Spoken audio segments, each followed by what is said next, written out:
नमस्कार, आपका अक्षता क्लासेस में स्वागत है। आज हम रामधारी खंड 1 की प्रतिलेखन संख्या 64 की डिक्टेशन करेंगे, जिसकी स्पीड 60 शब्द प्रति मिनट होगी। आपकी डिक्टेशन अगले 5 सेकंड में शुरू होगी। 5, 4, 3, 2, 1 स्टार्ट।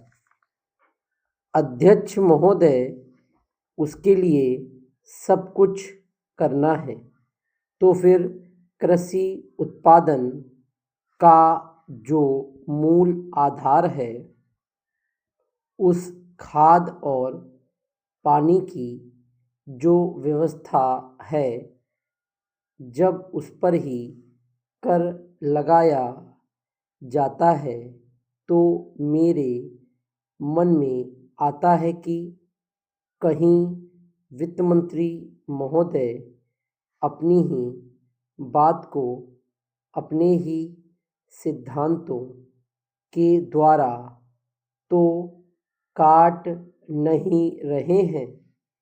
मैं कहना चाहता हूँ कि हमारे देश में अभी भी चौथाई भूमि से ज़्यादा सिंचित भूमि नहीं है।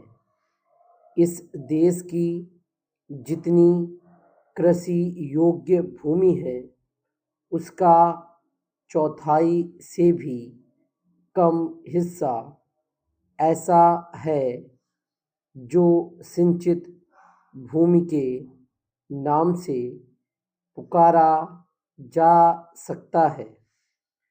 मेरी राय में अब समय आ गया है, जबकि पिछले 2-3 वर्षों की नीति पर फिर विचार किया जाए और एक मात्रा में घाटे के बजट का सहारा लेकर ही सही आर्थिक तथा सामाजिक विकास योजनाओं की गति को बहुत बढ़ा दिया जाए।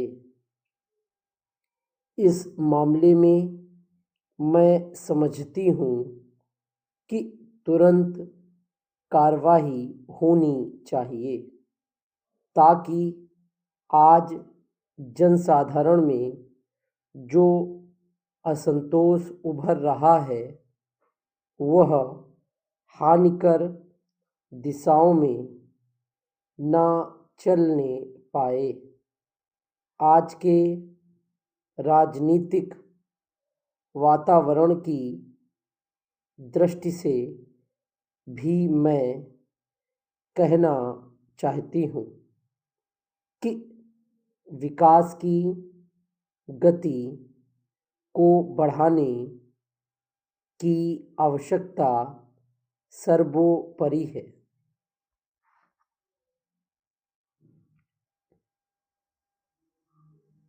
जहाँ तक कि नए बजट के अंतर्गत कर नीति का संबंध है, अच्छा होता यदि मिट्टी के तेल जैसी वस्तुओं पर अतिरिक्त कर न लगाया जाता। मेरी राय में इस प्रकार के करों से बचना ही उचित है, परंतु वस्तु स्थिति कुछ ऐसी लगती है कि प्रायः गरीबों पर करों का भार लादे बिना सरकार की गाड़ी आगे बढ़ ही नहीं सकती। एक नया कर जिसे पहली बार वित्त मंत्री ने लगाने की ठानी है, वह कृषि संपत्ति संबंधी कर है।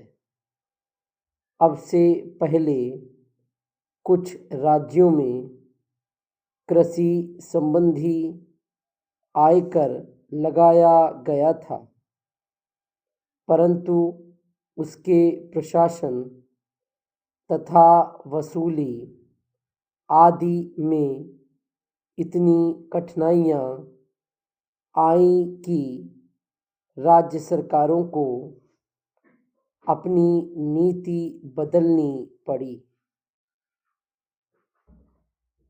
बात यह है कि जहाँ करोड़ों अनपढ़ तथा गांवों में बसने वाले किसानों पर हिसाब किताब रखने और रिपोर्ट भेजने की जिम्मेदारी लादी जाती है, वहाँ ऐसा कोई कर सफल नहीं हो सकता। उल्टे उसके कारण लाखों लोग कई प्रकार से सताए जाते हैं और फिर वे लोग सरकार से नाराज हो जाते हैं। इसलिए पहले देखना यह पड़ेगा कि यह कर कितने कृषकों पर लागू होने वाला है और उससे कितना रुपया कर के रूप में वसूल होगा।